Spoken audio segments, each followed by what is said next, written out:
Carol's daughter. It's such an interesting, first of all, where does the name come from? My mother's name was Carol, and I am her daughter. And I named the company something that I was and something that I was proud of. I didn't realize at the time how many meanings it would take on throughout the 27 years that I've been in business, but it's been phenomenal to carry her legacy with me every single day. I love that. I can relate to that. Let me tell you why.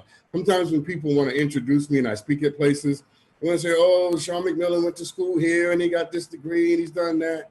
And they come to me and they say, how should we introduce you?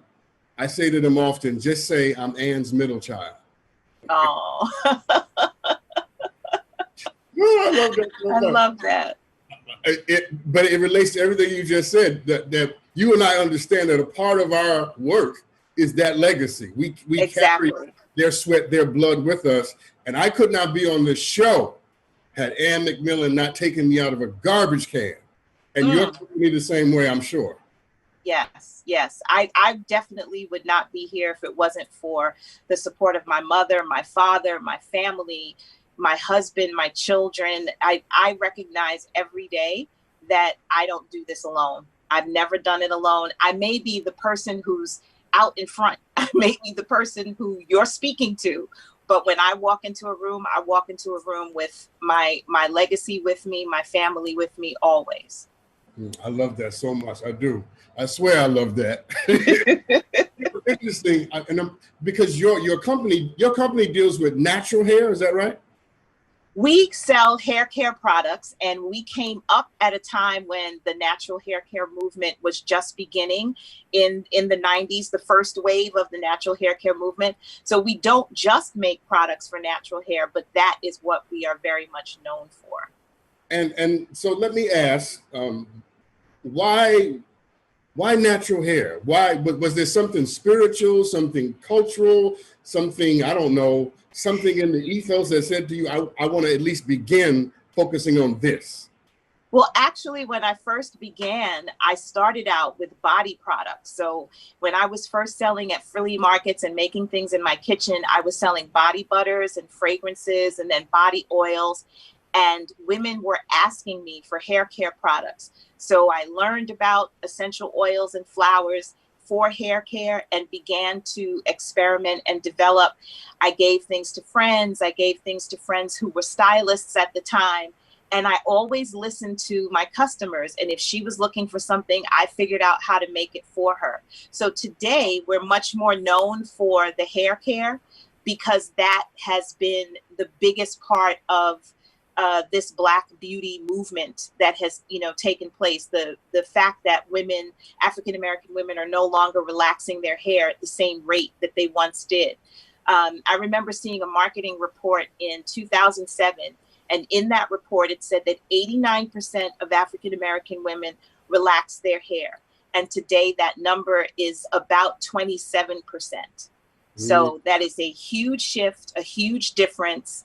And I'm just grateful to have been a part of that movement and a part of that conversation and to have been a resource for women when they decided to make that change. And so, Lisa, my sense of what you just said compels me to believe that a part of that change happened to have been the loosening or the loosening of the dying grip of white supremacy over standards of beauty and texture and femininity. And Black women, the more you were able to sort of shrug those off, that's kind of where the natural hair phenomenon took on greater significance and greater steam. Is that right? I think that what you're talking about is the result of the movement. So that's what we're seeing now, where this is more acceptable and Afro is more acceptable. We can wear our braids, we can wear our locks, whether they're real or faux. But what I think was the shift, and this is just my own personal theory, at the time that Chris Rock did the film Good Hair, I believe it was in 2009. So Lisa, hold on a second. Hold that thought. Okay. I got to take a break. Finish All that right. story and come back. You're watching The Okay. Book of Sean on FOXSOUL.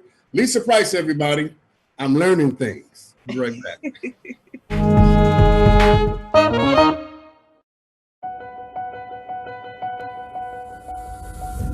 As we work to get through these times together, you may not be thinking about blood donation, but blood is needed to save the lives of people who are sick with a range of illnesses. It's easy and safe to give. If you are in good health, please donate. We need heroes now. Visit redcrossblood.org to schedule an appointment.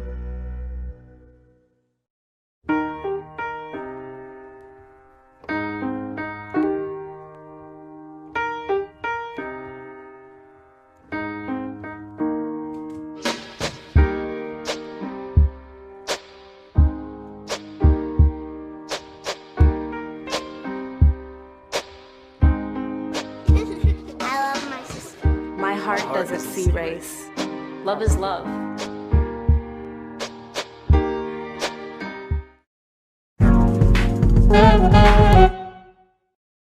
Welcome back, everybody. I'm talking to Lisa Price, who's the founder and CEO of Carol's Daughters Hair Products.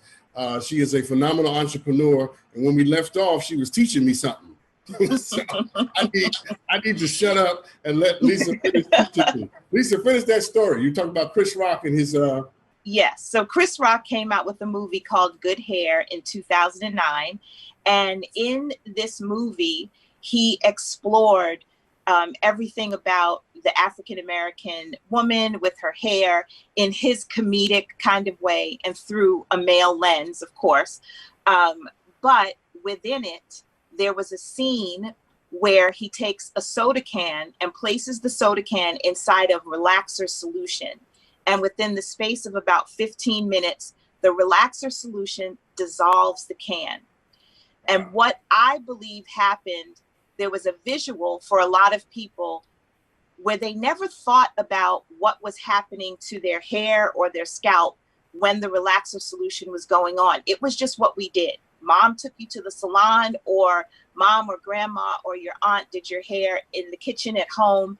And it was just a rite of passage. This is just what we're going to do.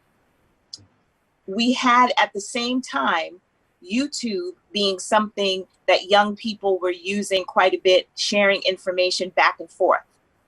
So you have young people that are going off to college. They are going away from their salons. They are going away from home where somebody may have been managing their hair. They're now on a campus sharing stories with each other in person and over social media, and then accepting the challenge, if you will. Well, what if I braid my hair while I'm away at school? What if I go ahead and do the big chop? What if I let it grow out? So at the same time that you have this movie showing you what this stuff does, and then you have this social media channel growing and building and people sharing information, it was the perfect storm for people to do something different. And there is a huge shift in the numbers when you look at the percentages of women that relax their hair before that time period and then after. Between 2009 and 2010, the drop off is remarkable. I did not know any of that. And it's my own personal theory, but well, look, I know it's true. It's a better theory than I have, because I don't have a theory. That's one thing I love about this show is I get to learn from people, who are experts in what they do.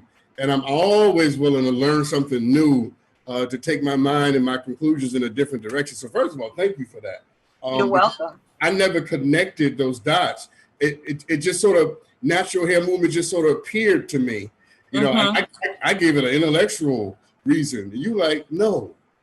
That's not what's happening. Listen, I know as a Black woman in business, you have to stay committed and you have to be grounded.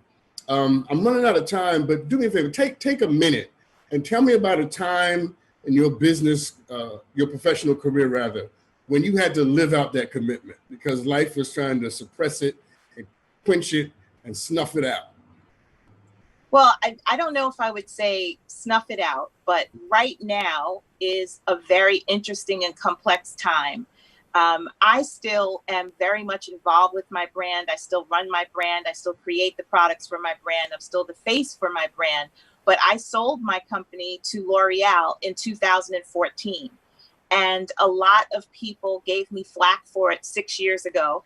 And most recently, in the wake of Black Lives Matter and people wanting to support more Black-owned businesses, I've gotten flack again for, you know, being a sellout, if you will.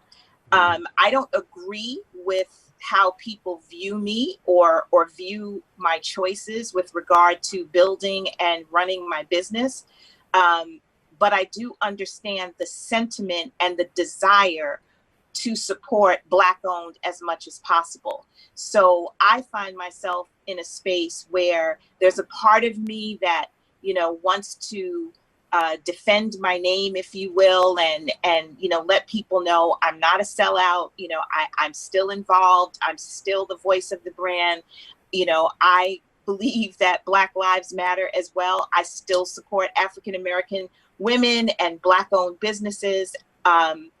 But I also know that it's not about me. It's about listening. It's about understanding what people need and being that support in whatever way I can. So I wear the hat of being the person that runs this brand that someone may not be in love with right now, but I also know that I'm that beacon for other business owners that want to succeed. And I am always going to be there for them. And I'll figure out how to walk in both worlds. You know, but now is a challenging time.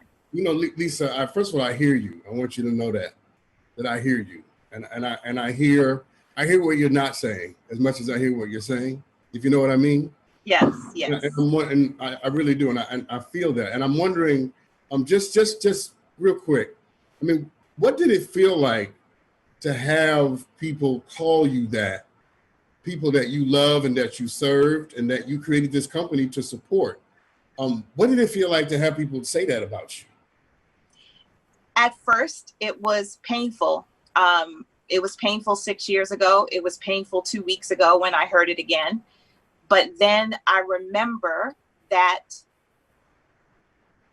it is not about how I feel or what people think about me. That doesn't change my job and it doesn't change my role. You know, we have teachers that walk into classrooms every day and they teach our children. Now they're walking into virtual classrooms. Students don't always like their teachers. Teachers always love their students because the teacher's job is to educate and uplift and inspire, whether the child likes them or not. And I know that my job is to educate and uplift and to help other women achieve their dreams and build their businesses. And if you don't like the path that I took to build mine, that's okay. But you can like the work that I'm doing to help other people build theirs. And we should all have choices. It shouldn't just be one way or the other. Our white counterparts have those choices. We should have the same choices. Yeah. First of all, Lisa, I officially love you now.